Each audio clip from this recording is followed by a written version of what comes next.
Welcome. You are listening to the Mindful Minute, meditations created for everyday joy.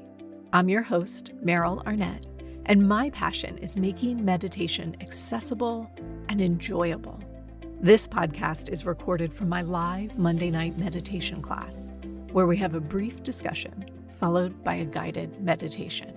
If you would like to access these meditation practices as standalone audio files for your daily practice, please subscribe to my newsletter at merylarnett.com. It's free, and you'll receive a new mini meditation each week, along with behind-the-scenes content and bonus material for each podcast episode.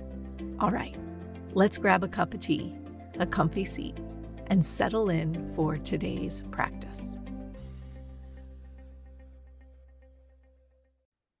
Hello, listeners. Welcome to another episode of the Mindful Minute. Thank you so much for tuning in today.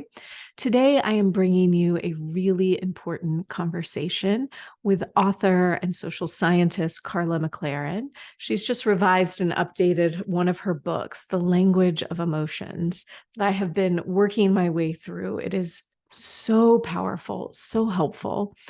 And I'm really excited to bring this conversation to you today.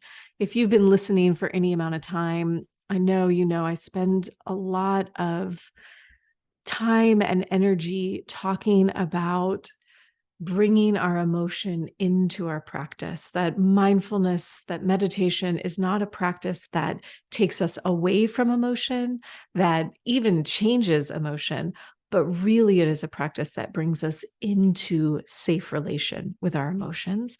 And this is exactly what Karla is teaching us how to do.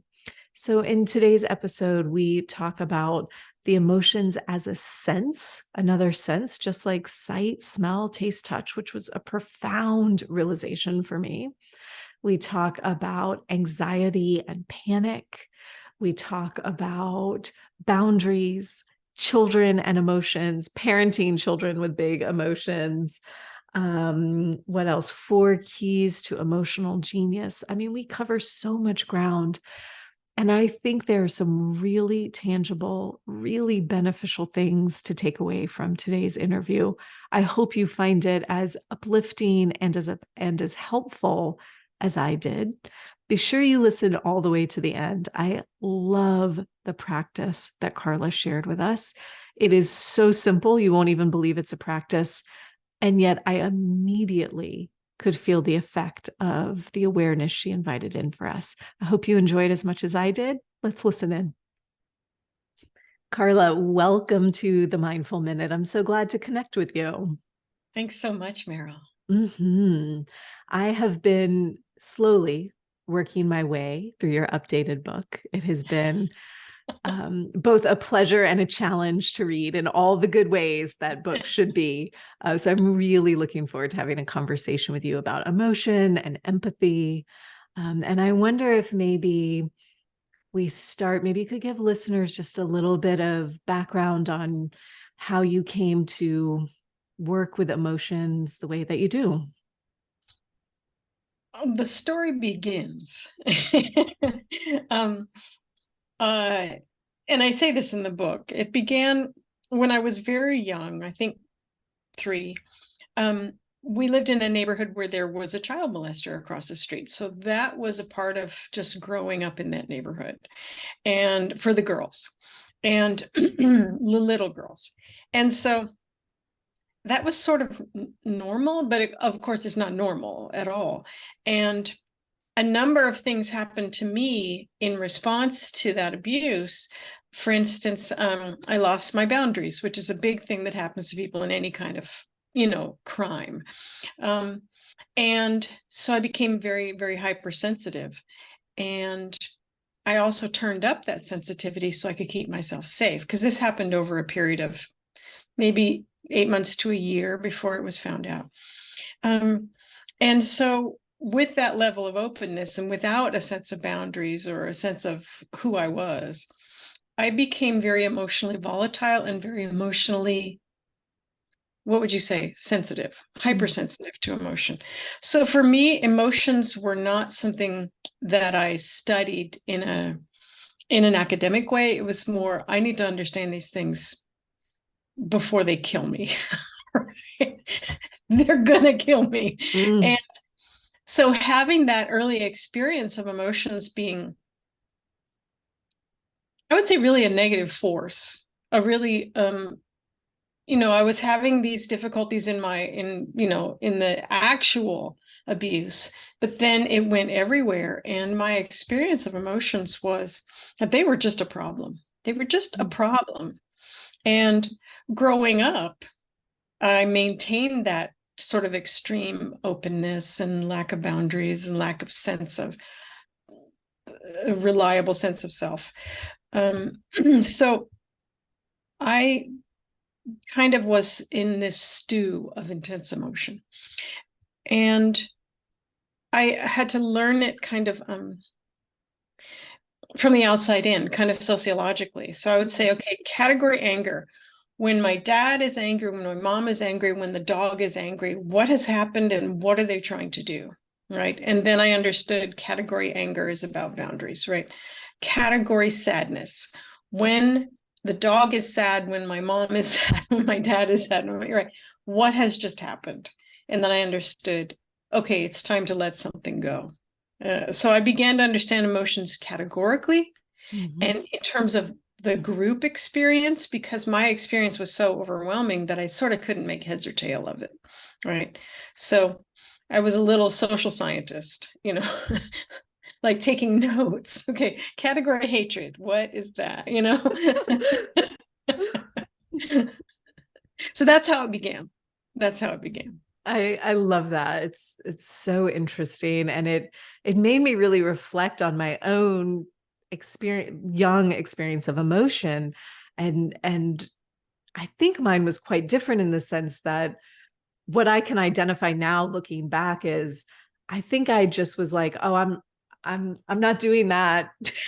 I'm gonna live up here in a place where all of that mess doesn't really touch me. And then my whole adult life has been coming to terms with that.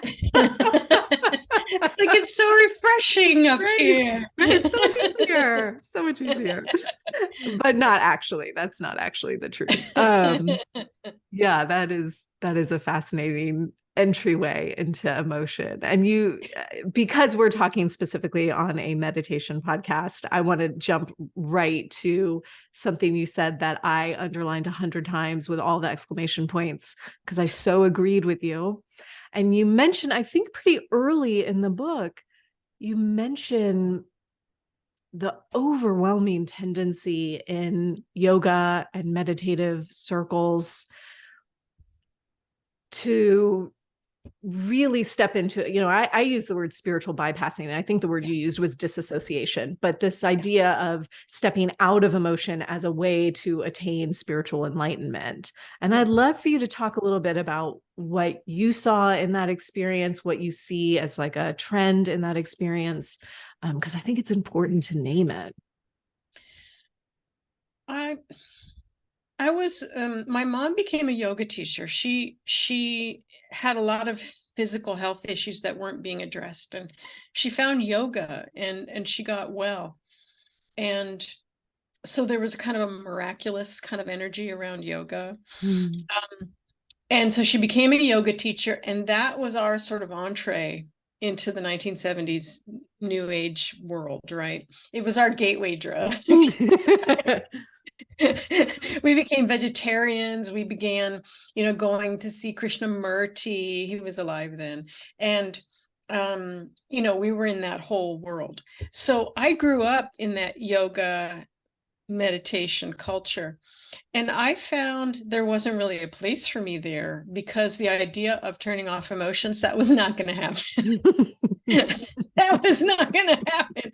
And I also found that I'm really more of a kinetic organism. So sitting still it's not a way that I function.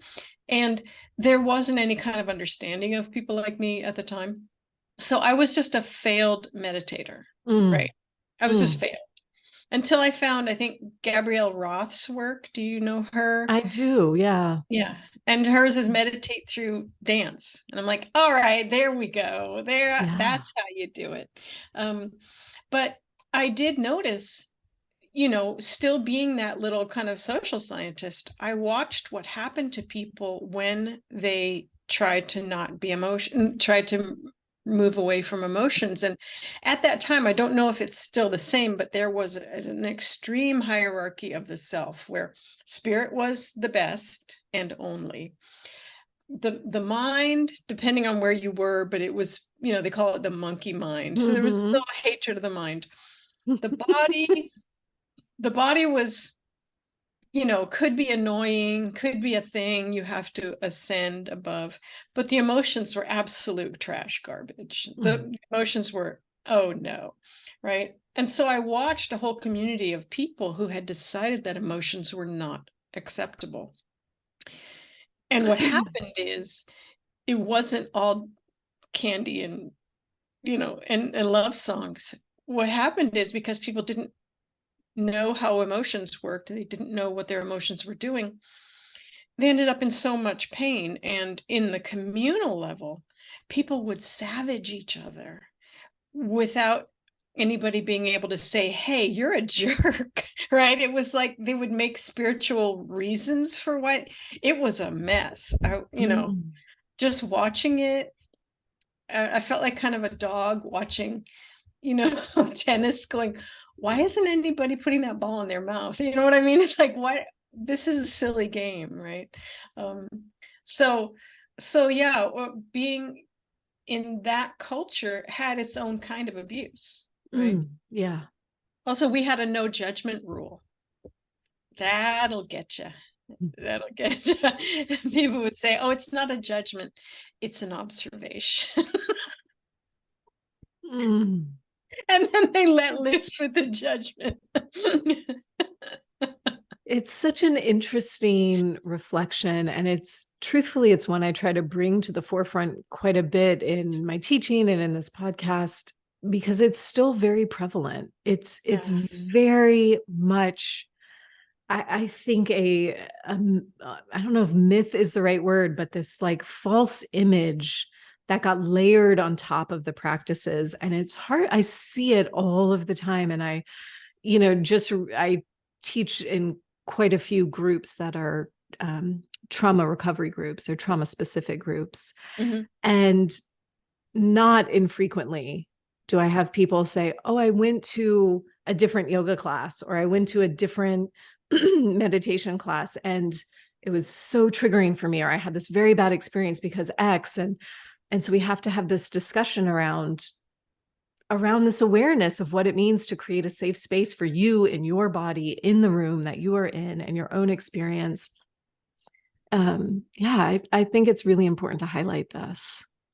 Yeah, especially the no judgment. I actually wrote about it in Language of Emotions. It was called In Defense of Judgment. But in hierarchies of the self, the mind tends to get slapped, right? Let your mind go, stop your thoughts. Like, you do know how the brain works, right? You have looked at some kind of a textbook about the brain. But the no judgment rule is specifically, it concerns me because judgment is a synonym for intelligence, right? It's not a synonym for being a jerk. And so that, don't judge anything.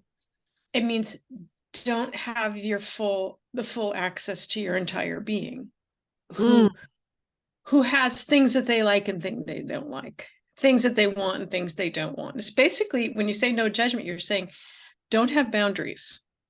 And for me, having to have created boundaries, I'm like, oh no, I'm not going. No, that's not going to happen. I'm going to keep my attitudes. I'm going to keep my judgments. I'm going to keep my way of seeing the world. Yeah. Judgment as a synonym for intelligence. That is a mind-blowing statement. And what it makes me think of, I'm going to read it if that's okay, is I loved the definition of emotion that you share in the book. I might butcher this name, but it's from a sociologist, Arlie Hochschild. Hochschild. I would have definitely Hochschild. butchered that. You could only know it by having heard it. I'm so glad you said it before I did that. But I want to read this definition because it really sort of stopped me in my tracks. So it's written, emotion, I suggest, is a biologically given sense and our most important one.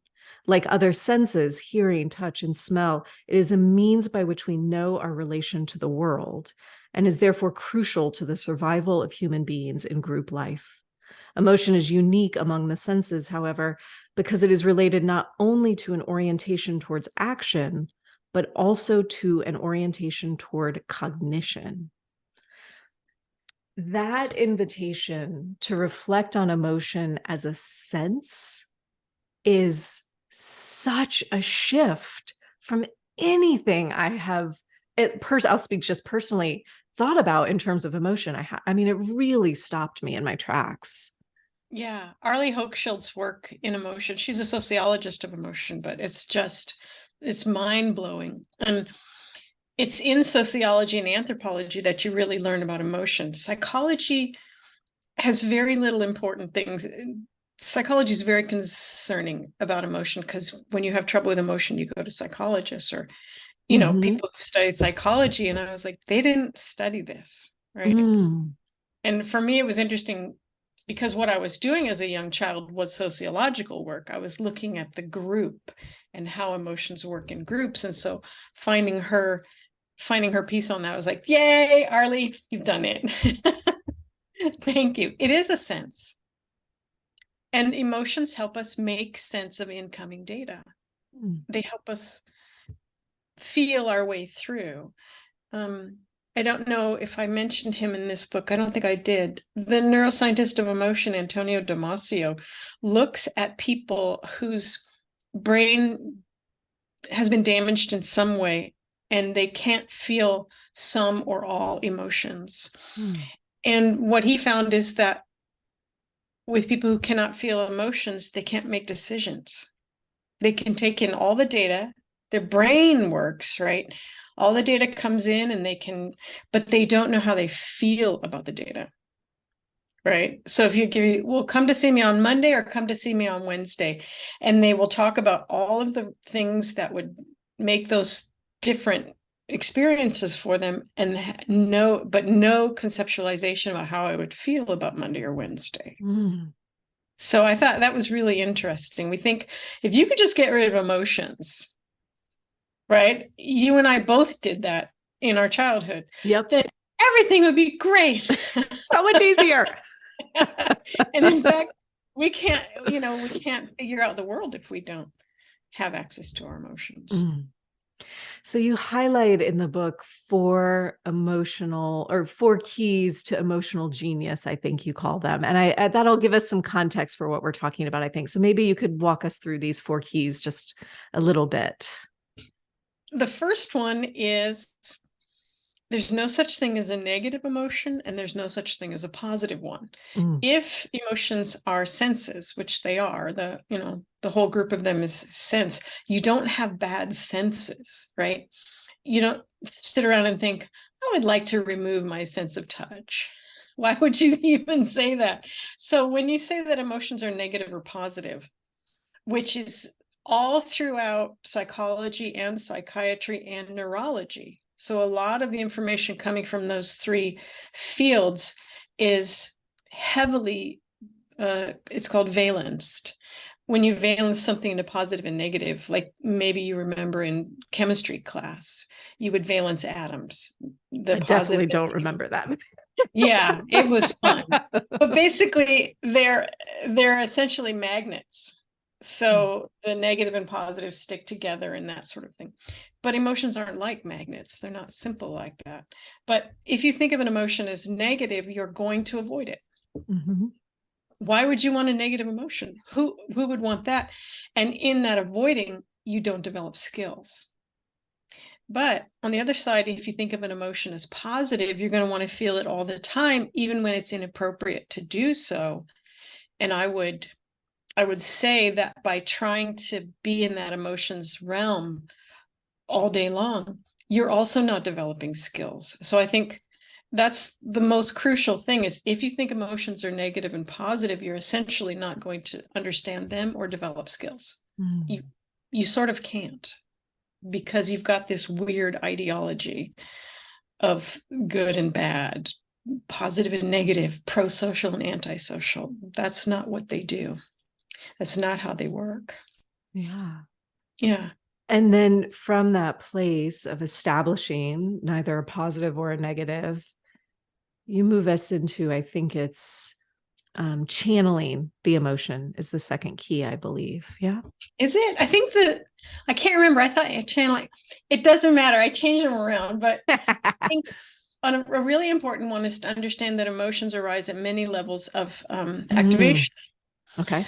So, and this is really important for people whose emotions tend to go to 11, right? They're at 11, that they are missing all of the 0, 1, 2, 3, 4, 5, right? They're missing everything from 0 to 11. And so learning vocabulary and identifying emotions earlier in their progression is a way to develop skills. Now, if that emotion needs to be at 11, fine.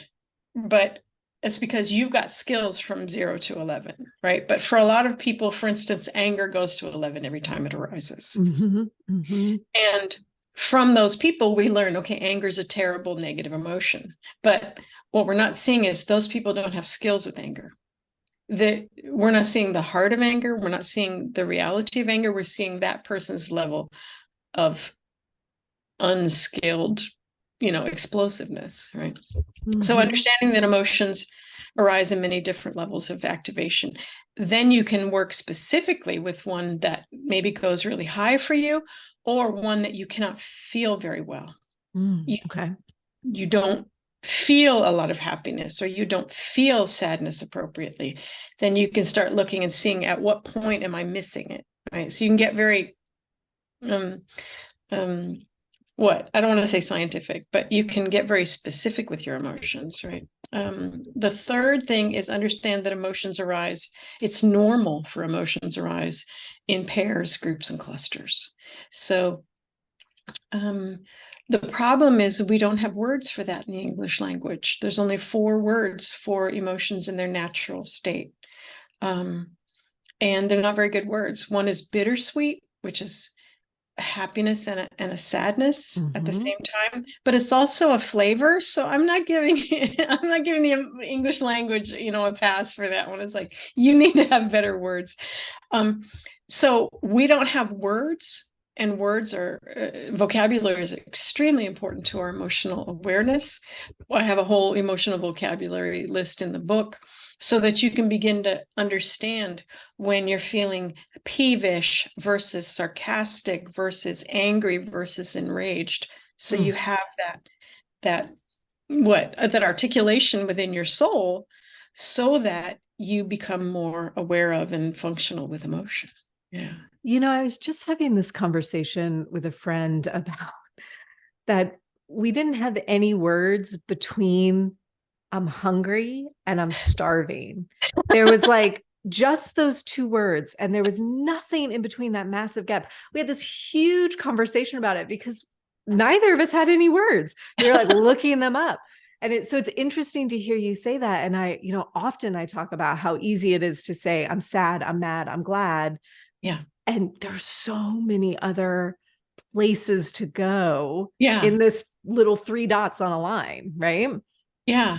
Yeah. I was thinking about hungry. In England, they have peckish. Okay. I guess I want to peck at things. Yeah. Okay. And in Winnie the Pooh, I think they have I'm feeling 11 o'clock-ish, which is that's amazing.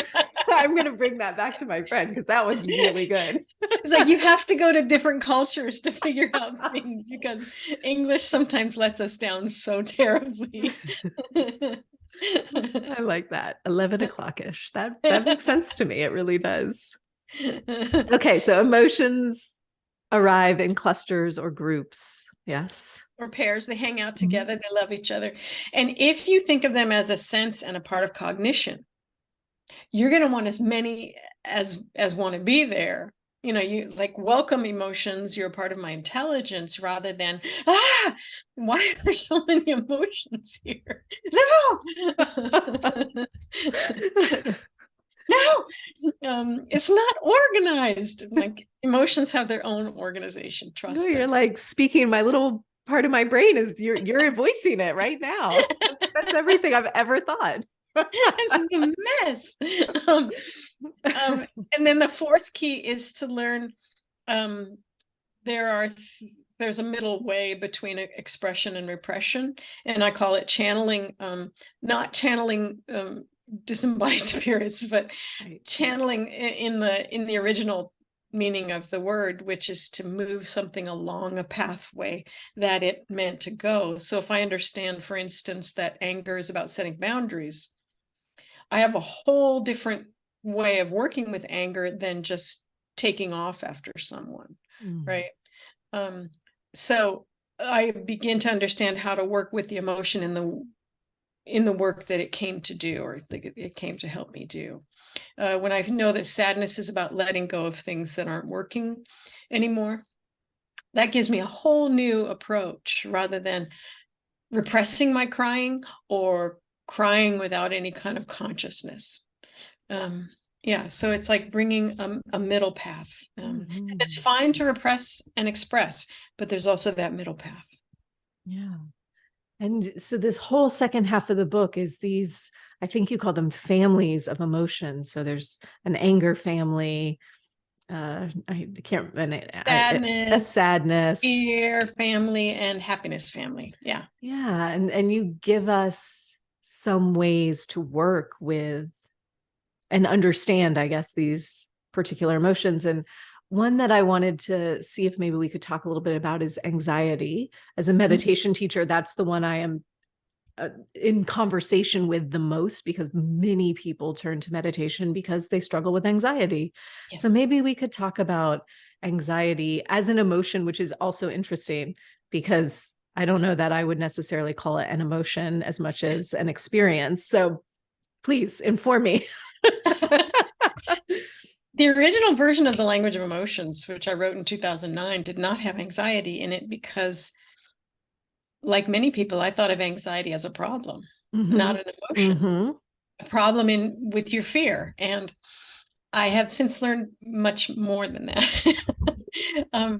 From actually the psychologist Mary Lamia, who wrote a book about it. I heard her on a radio show, and she talked about anxiety as the emotion of motivation. It's the emotion that helps you get things done, either organizing yourself and getting a task done, or focusing on the future and hitting a deadline. And I just had to pull over the car, because I'm like, oh my gosh, no wonder I didn't understand anxiety, because I get things done like a year beforehand. So my anxiety never rises to the level that I could identify it. I was like an anxiety professional hidden from my own self, right? So I found that out in 2010 after the book came out. It's like, thank you, world. And so the poor, earlier version of the book didn't have anxiety, and in the intervening years, I wrote a book about anxiety called Embracing Anxiety. And as I was doing my research on it, I asked people, tell me what anxiety is. And to a person, they were describing panic, which is a close emotion in the fear family, but it is not anxiety. They're very different emotions, but they travel together a lot. So anxiety is emotion that sort of leans into the future and helps you organize yourself and get things done and plan ahead and do. Lots of energy in anxiety. Panic is the emotion that saves your life when you're in physical danger. So it's got the fight, flee, freeze, flock to safety behaviors in it. Panic is also an incredibly energetic emotion, right? It's the emotion that can help a tiny woman pull a truck up to get the dog out from under it, right? It's a huge life-saving emotion. These emotions tend to run like this, and I've got my hands clasped together very tightly, and we name them pangxiety, which is panic and anxiety together. And so the work with these two emotions is to help them, not to treat either of them as wrong, but to help them unclench from each other a little bit. So the questions for panic are, am I in danger right now? Am I in literal physical danger of losing my life? And if the answer is no, you can say, well, thank you, panic, for your help here. I think this is anxiety's work from right now forward. Right. So it's helping these emotions sort of articulate themselves from each other. And the thing is, sometimes anxiety is a very forward-leaning emotion. It's about the future. Fear is about the present moment. Anxiety is about the future. So it has an ungrounding, unbalancing nature to it, and it's highly activated. So it's very easy to kind of fall on your face if you don't know what anxiety is doing. And if panic's there, it's easy to fall on your face and fall apart. So these two emotions require skill, right? Because they have so much going on. So, we've learned when the two are together, and to ask, am I in literal danger of losing my life? Panic might say, if you don't get these 19 things done, and if you don't hit your deadline, your job may be in jeopardy, right? And I say, okay, that's a good point. That's a good point. Thank you. But I need to settle myself down so that anxiety and I can work, right? So you hear me talking to my emotions as people, Yeah. but I find that that's really helpful. So the first thing is making sure that panic and anxiety are a little bit separated. And then the work with anxiety is to say, what are my tasks? What are my deadlines? Can a normal person do them, or is this a superhuman task that I've created for myself? One of the things that we say is that if there's any dread or danger in your anxiety, panic is there. And so the important thing is to find out why. What's panic doing in your anxiety? Why is it there? That is such an interesting reflection. And, I think a lot of the discussion I'm noticing in meditation class, it feels like it is almost ontologically based. Like the fear is, it is a survival, it is a panic, it is a survival, but it is because we're talking about climate crisis. Yeah. And so now we're having to hold this, there is very scary future possibility. And in this moment, the present, which is this practice, mindfulness, is what's true in this moment, which is, am I in danger in this particular moment, which is a different question. So I'm going to carry this thought through, because what I'm remembering that I really enjoyed in your book is you have a chapter on elemental nature, and you pull the elements in as a balancing technique, which is my own personal, I absolutely love the elements and do quite a bit of work with them. So I was interested to see you write about this in terms of working with emotion and empathy. So talk to us about the elements. I brought in the elements because of the hierarchical nature that we pile onto emotions. So the elements are earth, air, water, fire. And earth is the body, the physical world. Air is the mental or intellectual world. Fire is the spiritual or visionary world. And water is the emotions and the world of art and drama and, that kind of movement. And the reason I brought in the four elements was to talk about how they need to be balanced. You can't just be in fire. You can't just be in air. You can't avoid water, because without water, everything dies, right? Everything dies. Or the fire consumes everything, and looking at the elements in that way, I think for me was very helpful. It was a part of my early sort of thinking about emotion. Because I saw that without water, nothing can work well. The earth, desiccates, the wind blows everything away, the fire burns everything. It's water that's tempering almost everything. And actually, when you temper swords or metal, you go from fire to water. Right? Water, fire, and it becomes tempered.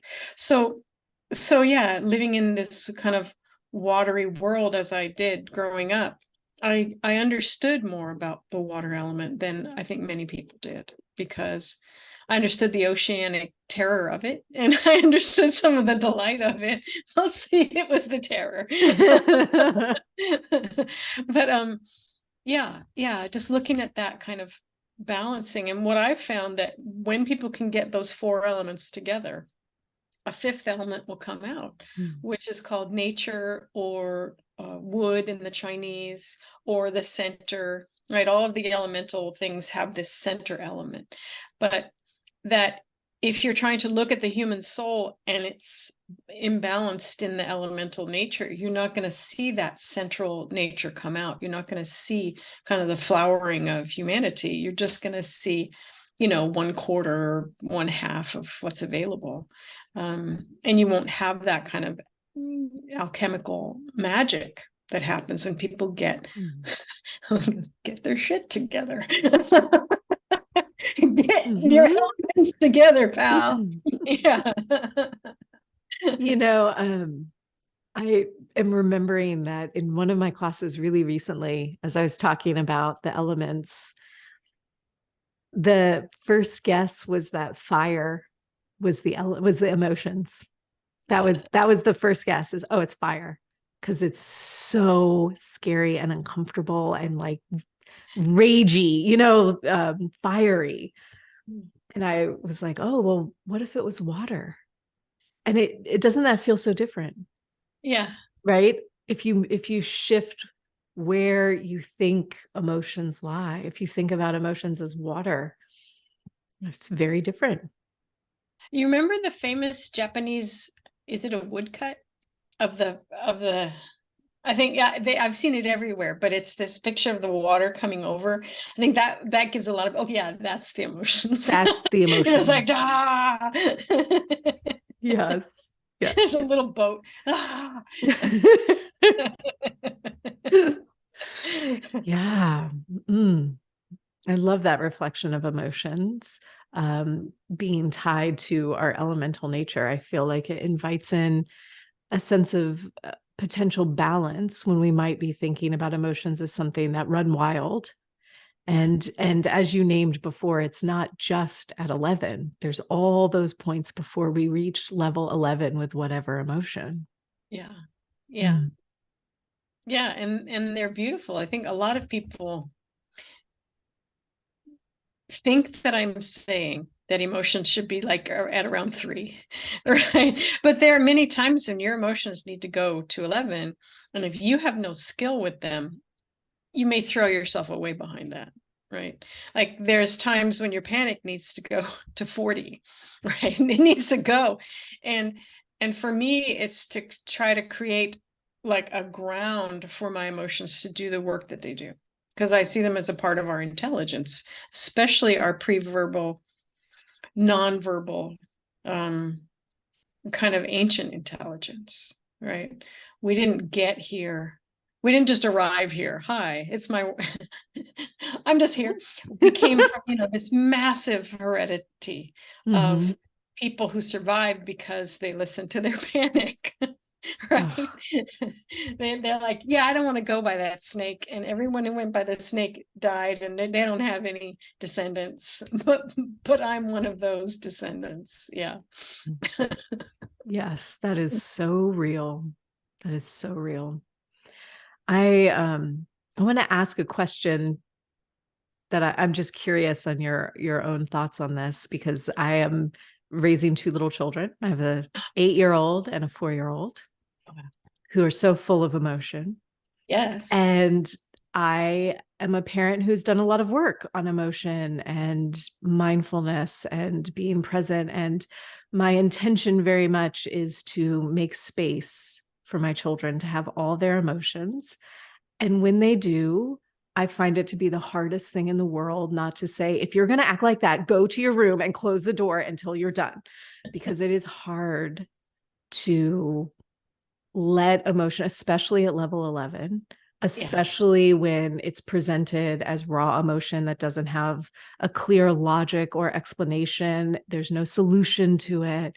And I just wonder if maybe you could speak a little bit to the parents out there who are not only holding their own emotion, but holding space for others to have their emotions. Yeah.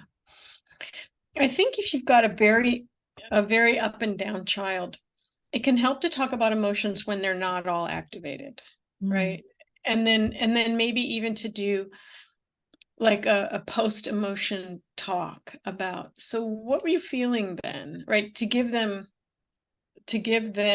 emotional vocabulary, and then talk to them about, well, what could you have done, or what would have helped, or like really look at it after they're, because especially if they're little, they're not available to talk during a really, that's not going to help. You're going to make it much worse. And also being very almost, I would say, displaying your own emotional life. You're saying, I got really, really mad at grandma the other day because blah, blah, blah. But here's what I did. And so you're bringing the child into the backstage of emotional life of parents or of adults. And, kids love that. If you look at fairy tales, they're grotesque, right? Fairy tales are grotesque. Like people are eating children in the forest. Okay. And, but it speaks to their emotional life. Right. It speaks to the witches and the warlocks and the talking frogs and and the loss, and the terror. And so they have such big emotions that I think fairy tales really speak to that. And for many kids, that's the only place where they can really get a hold on emotion, because most adults have learned to repress their emotional lives. Right. So children are left with no language, no models, no conversation about emotion. And what I found is kids really love, and they know emotion. They know them because they haven't been trained yet. They haven't been socialized yet that they can't show emotion, or they can only show certain ones. And so I think that's like, make emotions an everyday talk and expose yourself to the kids. I don't mean that in that way, but expose your interior emotional life, not in a weird way, but find teaching moments when you can say, that person scared me and I almost yelled when they pulled into our lane, but because I'm driving, right? And then you can ask them, so what would you do if you were driving and you were that scared? And just giving them, like, make it a conversation that it's okay to talk about emotions. Yeah. I love that. Yeah, so modeling it. We also have on my site, we have a free emotion chart for kids, and it's like Monday, Tuesday, Wednesday, anger, and you I just love that. Oh, I'm going to print that out. That's lovely. And listeners, I will link to it in the show notes. That is awesome. We made it for kids, and then adults wanted their own. I was like, okay, so now we've got an adult one too. Because we need help with our emotions. We haven't been taught. Yeah. Yeah, it's I was a very emotional kid. Like, I was an explosive kid. And whenever I would have an emotion that went above 3 or 4 in school, I would be sent to the principal, right? Or the nurse. And I learned that emotions aren't welcome in the world. But the other kids learned really powerful messaging too, right? By using me as a negative example, they understood how much emotion you could show, which was almost none. And I think we do that a lot. If we have emotional problems as adults, we go to a therapist behind closed doors, which is guarded by all kinds of weird privacy.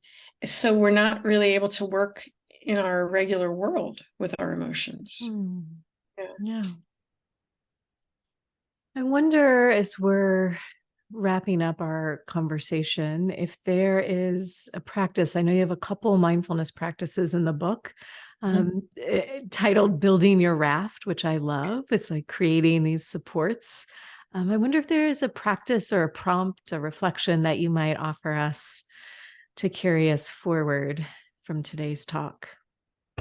Let's do a quick boundary practice. Mm. People talk about boundaries a lot, and it's confusing, but there are a lot of different kinds of boundaries. There's personal, there's relational, there's financial, there's all kinds of different boundaries, but a boundary is a delineation between one thing and another. That's basically, so if I'm setting a boundary verbally, it'd be like, I would prefer that we do not go to that movie. I don't want to wear pink. So how about if we go to a different movie, right? So I'm setting a boundary between what's happening and what I need for myself. But there's actually a physical boundary around your body. And some people, when I grew up, I saw it as the aura, but it's actually a creation of your nervous system, your brain, and your musculature. It's called the proprioceptive area. And it's the area your body is mapping at all moments to let you know where you are in space, right? And so proprioception, you can become more aware of the limits of your body, and that can help you begin to understand boundaries because you have a physical experience of it. And so just very simply, your proprioceptive area, I don't want to punch something, but it goes out to where your fingertips can touch. It goes above you. It goes on either side of you, and make sure there's nothing in the way. It goes behind you. It goes down below you, around your legs. And so this area where your fingertips are touching is the edge of your proprioceptive space. Your body doesn't need to, it needs to know what your room is like, but also it just needs to know where its sphere of influence is, right? And this is what many people see as the aura. It's the exact dimension. It's also what Western psychologists see as personal space. It's the exact dimension. So we've had many ways to talk about this proprioceptive space, but understanding where you begin and end is extremely important, especially if you are highly sensitive, because for many highly sensitive people who don't have boundaries, their boundary is their body. So whatever's going on out in the world comes right in.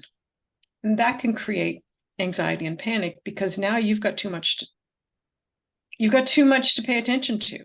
You don't have any privacy. So working with this can give you a sense that you have some space in this world. It's very simple, but your brain and your nervous system are watching all the time. So if you're saying this is my space, that goes in.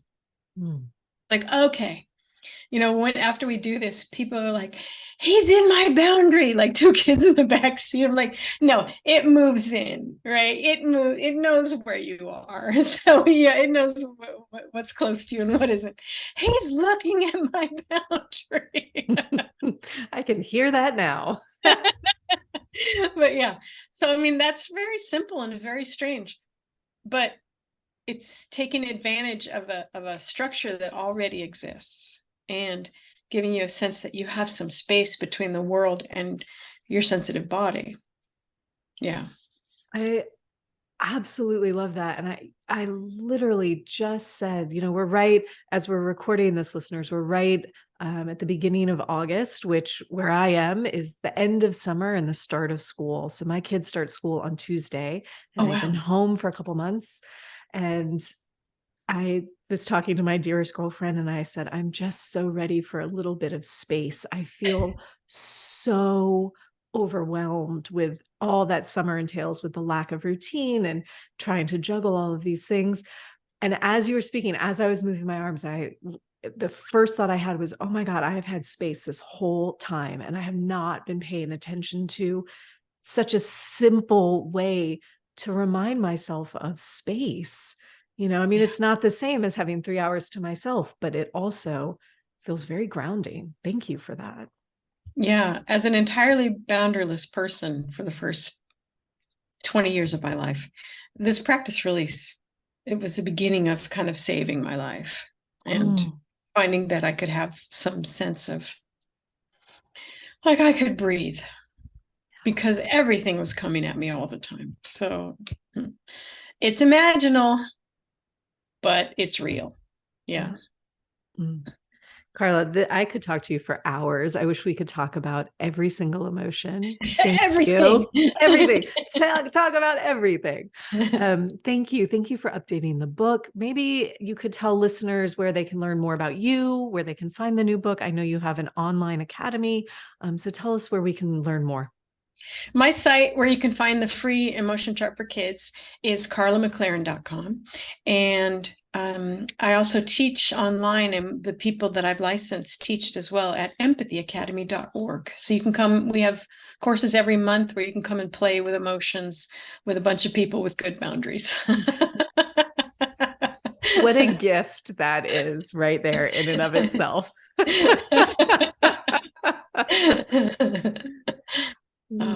Well, Karla, thank you. This was such a pleasure. Yes, it was good to talk. Thank you.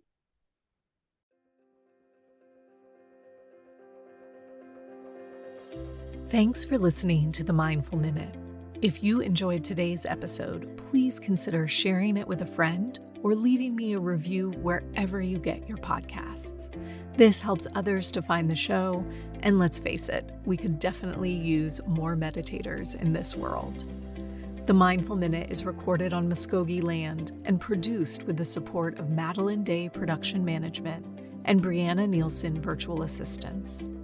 To join my live classes, ask questions, or learn more about my teacher trainings, please visit merylarnett.com. Thanks again for listening. I'll see you guys next week.